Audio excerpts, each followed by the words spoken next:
the committee is unanimous that there is no evidence that Honorable Bachaja, who gave money to the Honorable Joe Seusu to bribe members of the Appointments Committee. Furthermore, there is no evidence that this committee can rely on to lead it to the conclusion that Honorable Joe Seusu gave money to Honorable Mohamed Mutaka for the purposes of bribing the members of the Appointments Committee or for any other purpose at all. Mr. Speaker, your committee is of the view that a multiplicity of rumors does not metamorphosize a rumor into a fact. And if the party cohesion needed for consensus building at the Appointments Committee, indeed all other committees, has broken down considerably. Individual members of the Appointments Committee have become suspicious of each other. Mr. Speaker, the chairman of the Appointments Committee indicated his distrust for Mr. Mahama Ayaga, whilst Alhaji Mohamed Mubarak Mutaka stressed that it will be difficult to deal with his accusers.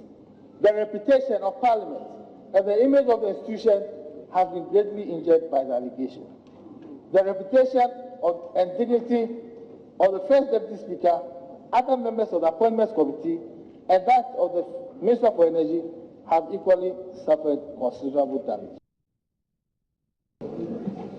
Mr. Speaker, if you conclude that you want to use the criminal standard, then you might as well have, during the proceedings, use the criminal process. What is the criminal process?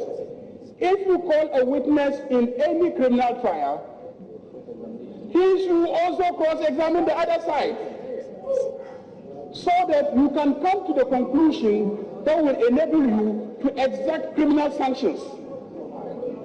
You didn't do that.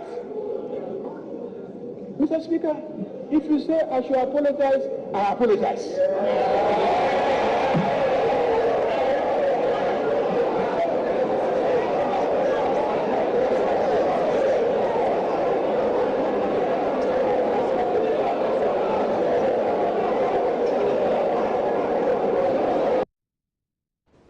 Raymond, I mean, this generated huge controversy within and outside of Parliament. Yes, I do if recall. You want me to apologize, I apologize. And maybe felt that that was not sincere. It lacked integrity. Of course, I mean, clearly, there was no way the man was willing.